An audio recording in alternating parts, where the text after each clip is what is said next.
सुंदरकांड में हम सभी लोगों ने श्रवण किया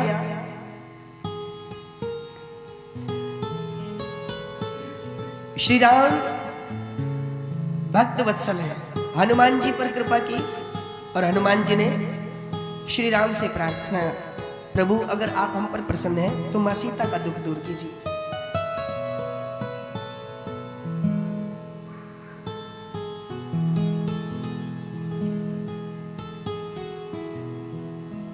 समुद्र पर आकर भगवान ने आज अपना स्थान धरा है और वहां पर समस्या सामने आई कि समुद्र पार कैसे हो। तो हम आपको पहले भी बता रहे थे, श्री राम जब भी कोई कार्य शुरू करते हैं तो सबसे पहले विघ्न विनाशक गणेश जी भगवान भोलेनाथ उनका चिंतन करते हैं और रामेश्वरम उस सुंदर लिंग की स्थापना हुई जिसका वर्णन श्री शिव महापुराण में भी है। भगवान शिव की सुंदर पूजा हुई। रामेश्वरम रामस्य ईश्वरम, भगवान शिव भगवान भोलेनाथ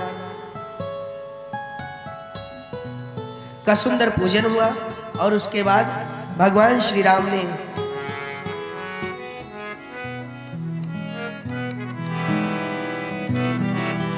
सुनी कपेश बहु दूत पठाए, मुने बर सकल बोले आए। सुने कपेश बहु दूत पठाए, मुने बर सकल बोले आए। लिंग थापि विधि वत करी पूजा, लिंग थाप विधि वत कर पूजा। शिव समान प्रिय मोहिन दूजा, शिव समान मोहि प्रिय न दूजा। शिव द्रोही मम भगत कहावा, शिव द्रोही मम भगत कहावा। सोनर सपने हो मोहि न पावा, सोनर सपने हो मोहि न भावा। आ शंकर विमुख भगति चह मोरी, शंकर विमुख भगति चह मोरी। सोनार के मूड मत थोरे, सोनार के मूड मति तोरे। हाँ सोनार के मूड मत तोरे।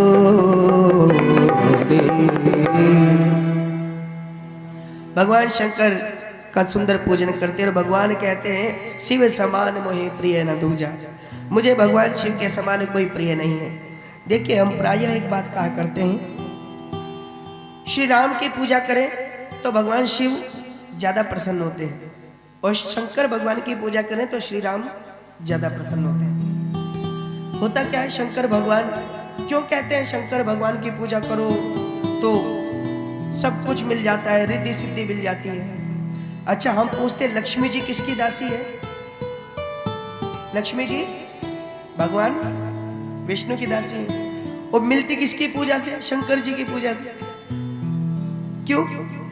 जब कोई भक्त शंकर जी की सेवा करता है तो भगवान विष्णु कहते हैं लक्ष्मी जी हमारे प्रिय शंकर जी का पूजन चल रहा है। तो लक्ष्मी माँ पूछती है अब क्या करना है? बोले करना क्या है, जाओ आशीर्वाद की वर्षा कर दो। हाँ?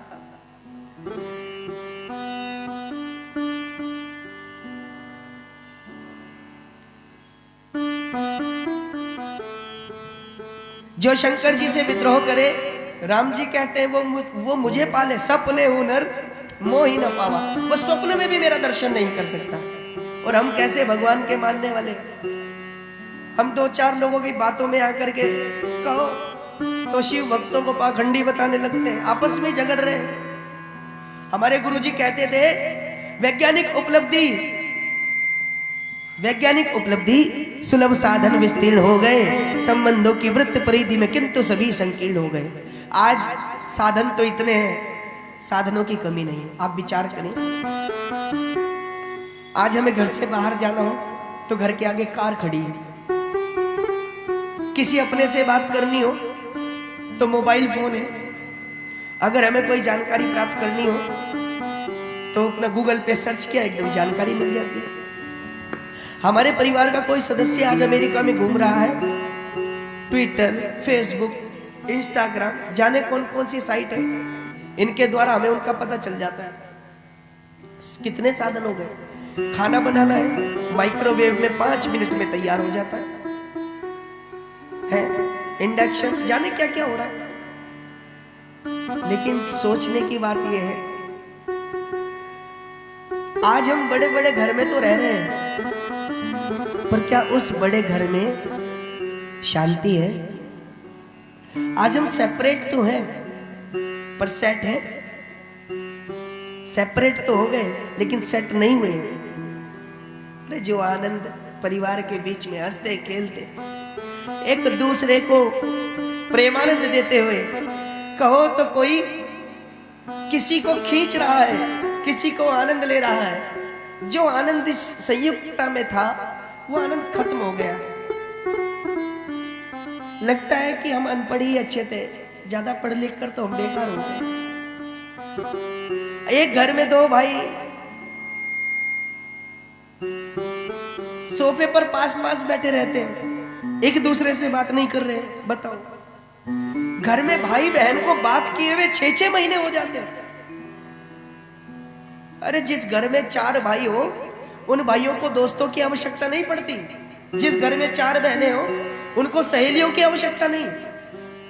और इतना बुरा हाल कि घर में भाई बहन ही 6-6 महीने आपस में बात नहीं कर रहे। क्या कारण है? साधन तो बहुत हो गए, लेकिन संबंधों की वृत्त परिधि में किंतु सभी संकीर्ण हो गए। हमारे गुरुजी कहते, राजेश्वर आनंद का अनुभव किए बिना ही मुस्काते और बोधहीन ही आज बैठकर बोध कथाएं गाते। हाँ, कैसे लोग हैं जिनको स्वयं ढंग नहीं आता, जीने का ढंग नहीं पता, वो पीठ पर बैठकर लोगों को सिखा रहे हैं। जिन्होंने अपने जीवन में कभी 1 रुपया दान नहीं किया, वो बैठकर दान की महिमा बताते, कभी कभी तो हम भी देखते हैं। जिन्होंने अपने जीवन में एक सत्कर्म नहीं किया, वो अपने फॉलोवर्स को कहते हैं कि सत्कर्म का ये फल होता है। बोध ही नहीं, आज बैठकर बोध कथाएं गाते और आपस में तो झगड़ रहे और सब में राम दिखाते। आजकल तो चारों तरफ आग लगी, मैं बड़ा, मेरा पंथ बड़ा, मेरा निराकार बड़ा, मेरा साकार बड़ा। वो जाने कौन कौन से पंथी चल रहे हैं, हमें तो पता भी नहीं है, ना हम उनको देखना ही चाहते।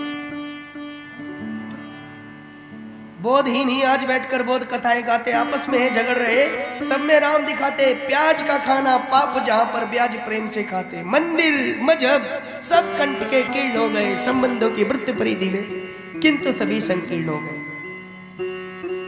गुरुदेव प्राय बता करते थे कि एक बार ना एक गांव में सभा हो रही थी, तो गुरुजी भी गए थे, उसमें महाराज श्री भी गए। तो एक संत ने बैठ करके प्रवचन करना शुरू किया। गांव के लोग दूर दूर से आए, भाई संत आए हैं, संत आए हैं।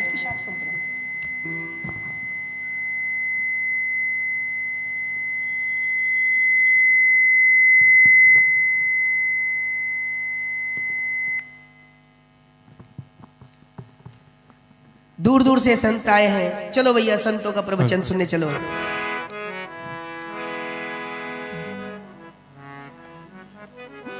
तो कई सारे संत प्रवचन कर रहे,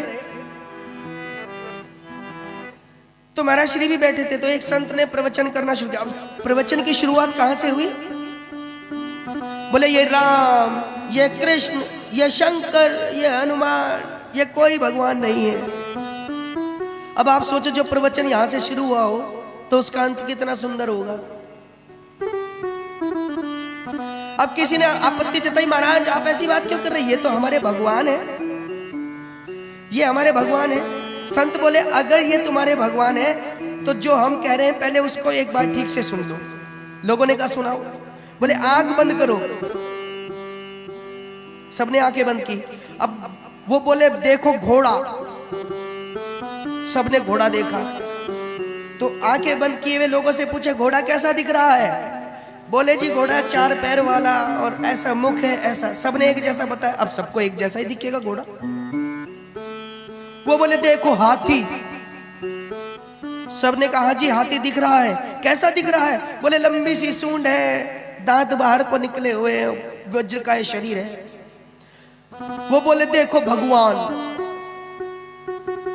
एक एक करके सबसे पूछा कैसे दिख रहे हैं भगवान? कहा एक ने कहा जी हमें तो शंकर जी जैसे दिख रहे, लंबी जटा जूट उर्धारे। दूसरे से पूछा आपको कैसे दिख रहे? बोले हमें तो गदा वाले दिख रहे भगवान। तीसरे से पूछा कैसे? बोले पंछी वाले। चौथे से पूछा धनुष वाले। पांचवें से पूछा शेर पे सवारी। छठे से वृषभ पे सवारी। बोले आंखें खोल लो। बोले समझ में आई? जो भगवान का एक रूप ही नहीं है। अरे हाथी कहो तो हाथी एक जैसा, घोड़ा कहो तो घोड़ा एक जैसा। अब भगवान सारे अलग अलग, इसका मतलब ये सब भगवान नहीं कही। भगवान तो एक ही है, निराकार है। तो महाराज श्री बताते कि हमारे हृदय में बड़ी पीड़ा हुई।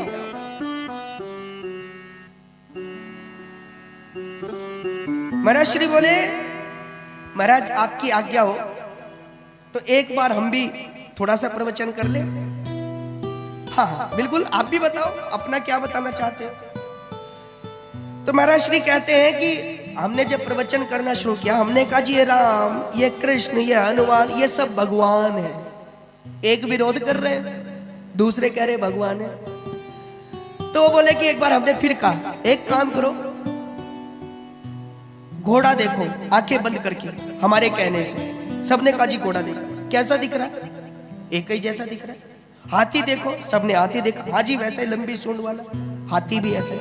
अच्छा तो गुरुदेव बोले कब एक बार देखो बाप। अब सबने अपने अपने बाप देखे तो सबके तो अलग अलग ही थे कि नहीं? सबने अपने पिता को देखा तो बोले एक दिख रहे हैं कि अलग अलग? बोले महाराज हमें तो अलग अलग दिख रहे हैं, हमें हमारे पिता दिख रहे हैं, इनको इनके पिता दिख रहे हैं। तो बोले जब बाप भी एक ही होता है तो वो एक ही दिखना चाहिए सबको कि नहीं? अरे जैसे पिता अलग अलग शरीर के लिए अलग अलग स्वरूप धारण करके बैठा है, ऐसे ही भगवान जैसी भक्त की भावना वैसा स्वरूप लेकर आ जाते हैं। इसका मतलब ये नहीं है, कई बार हमसे ही लोग कह देते महाराज ये बताओ कि राम बड़े कि कृष्ण? अब हम क्या बताएं, राम बड़े कि कृष्ण?